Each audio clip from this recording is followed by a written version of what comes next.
in the morning. Hi guy, welcome back my channel. Nikki woke up inside a darkness so thick it felt almost alive. It was not the darkness of sleep, nor the simple dimness of a hospital room with the curtains drawn. This darkness had weight. It pressed against her eyes like a cold, damp veil, settling over every breath and turning every sound around her into something distant and unfamiliar. The sharp scent of antiseptic, the steady rhythm of medical machines, the lingering pressure of bandages near her face, and the deep ache behind her eyes slowly dragged her back into reality. But that reality did not greet her with light the way she had prayed it would. It opened only into a cloudy blur, a broken mixture of gray shadows and distorted brightness that left Nikki unable to tell whether she had truly awakened or was still trapped somewhere inside the haze of anesthesia. She blinked, tried to focus, tried to find one familiar shape in the room, but everything slipped away from her like water clouded with smoke. In that moment, fear did not arrive with a scream. It arrived in silence. Nikki understood that the surgery was over, but the one thing she needed most had not returned. Her sight, the thing that had allowed her to recognize the world, to see her family, to see Victor's face in love or anger, had become nothing more than an uncertain blur. At first, Nikki refused to believe it. She told herself it was only a side effect. Her eyes simply needed more time to recover. Her body was still weak after the trauma of surgery. The medication was still clouding her senses. She clung to every possible explanation that could keep the worst truth away. But every time she opened her eyes, the world remained unclear. Patches of light trembled like dying lamps. Shadows broke apart and folded back together. The faces around her became shapeless forms, without identity. Panic began to rise slowly from her chest. Quiet, but merciless. Nikki had survived so many tragedies before. She had been pulled into battles of power, secrets, loss, betrayal, and danger. She had once believed she knew what fear was. But no fear compared to waking up and realizing the world might have disappeared from her eyes. This was not simply about losing her vision. It was about losing control, losing independence, losing the ability to move through her own life without needing someone else's hand to guide her. Victor was beside her, present as he had always been during the fiercest storms of her life. But this time, his presence did not bring peace. She heard his voice. She sensed the tension in each breath he tried to control. She knew he was holding back his own fear behind that familiar wall of strength. Victor wanted to take her hand, to comfort her, to prove that he would handle everything. But that only made Nikki hurt more. In that half-real darkness, she did not see only the husband who loved her. She saw the man who always believed he could control every disaster through power, money, and sheer force of will. She saw every time he had made decisions for her, hidden truths from her, and pulled her into conflicts before she had even been given a chance to react. As she lay there, fragile and unable to clearly see the hand reaching toward her, one bitter thought took hold of her.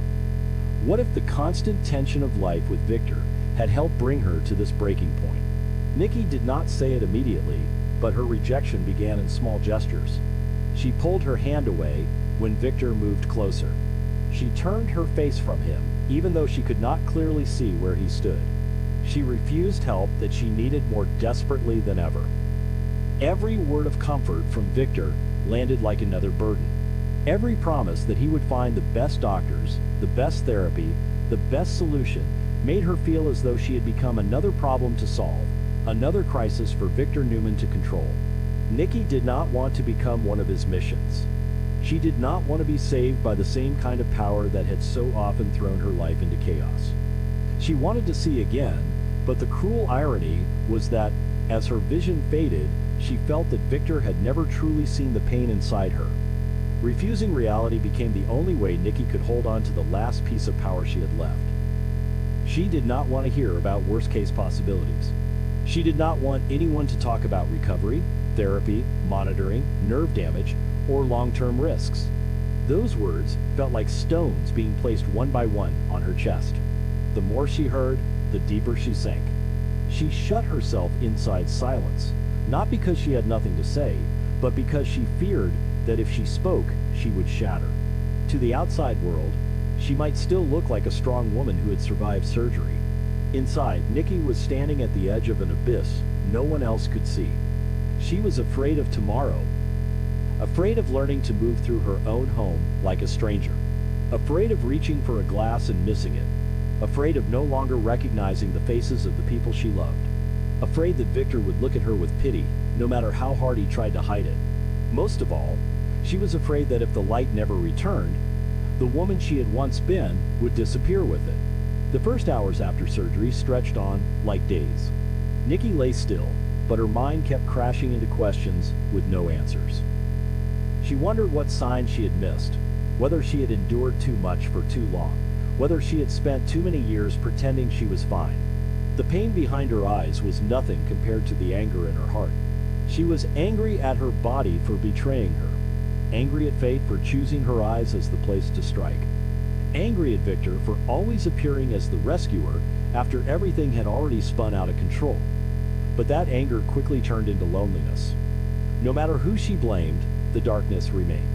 It did not disappear because she was hurting. It did not retreat because she was furious. It did not lift simply because Victor had enough power to call the finest doctors in the world.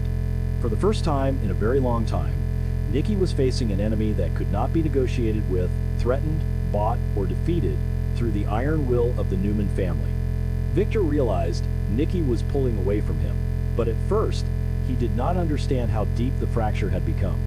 He thought it was shock from the surgery, a natural reaction to the fear of blindness, a wave of panic that time and care would eventually soften. He was used to seeing Nikki suffer and then rise again. He was so accustomed to her endurance that, at times, he forgot endurance did not mean a person was not wounded. And so the harder he tried to move closer, the more cornered Nikki felt. Victor wanted her to believe that everything could still be arranged. Nikki heard something else in his words, another kind of denial. A denial of her pain, a denial of her right to break down, a denial of the possibility that, this time, he might not be able to fix everything. They did not need a loud argument for the air between them to become suffocating. One rejected hand, one held breath, one silence that lasted too long was enough to make the hospital room feel colder. As Nikki continued to recover under close medical care, her fear did not stop at blurred vision. It began to change shape. At first, there were only flashes of light at the edge of her sight, black specks drifting like smoke, strange figures appearing in the corner of the room before vanishing when she tried to focus. Nikki told herself it was because her eyes were weak, because of the medication, because her body was still unstable. But the images became more persistent. Sometimes, she thought she saw a face forming in the gray blur, warped as though reflected in a broken mirror. Sometimes, she saw a shadow standing near the door, motionless, watching her in silence. She called it an illusion, but the fear it created was painfully real. Her heart pounded. Her palms turned cold. Her breathing shortened.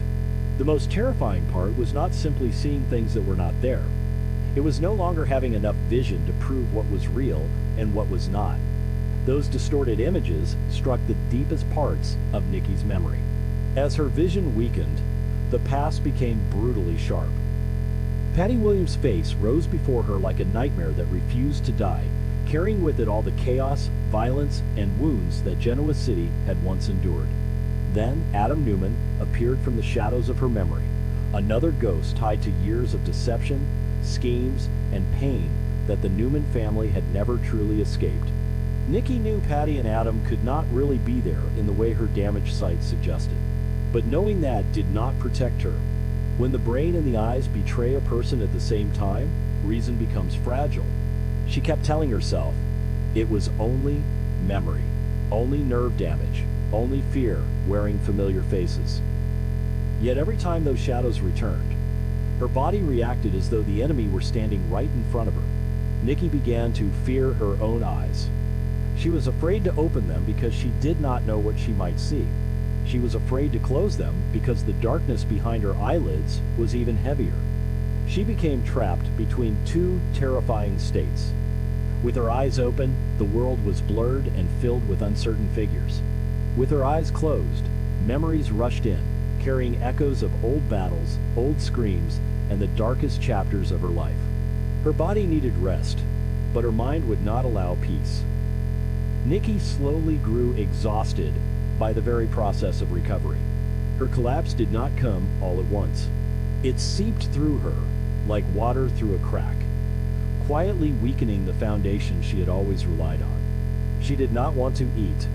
She did not want to talk. She did not want anyone to touch her. She did not want to hear more gentle encouragement, because every soothing word only made her feel as though everyone was trying to hide a terrible truth. Victor watched the change in her and grew increasingly worried.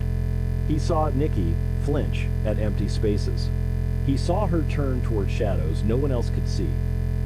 He saw her tense when the room contained nothing but the sound of machines and footsteps in the hallway. But Victor's first instinct was still to explain it as psychological distress. He wanted to believe Nikki was only frightened, that once the doctors gave better news, she would calm down. He wanted to believe that because he was frightened too, more frightened than he could admit. Victor Newman could face enemies. He could overpower rivals. He could silence an entire room simply by entering it. But in front of the panic clouding Nikki's damaged eyes, he was powerless in a way he could barely tolerate. The more powerless he felt, the harder he clung to control. And the more he tried to control, the farther Nikki pulled away. Nikki felt it. Even without clear vision, she could hear the stiffness in Victor's voice.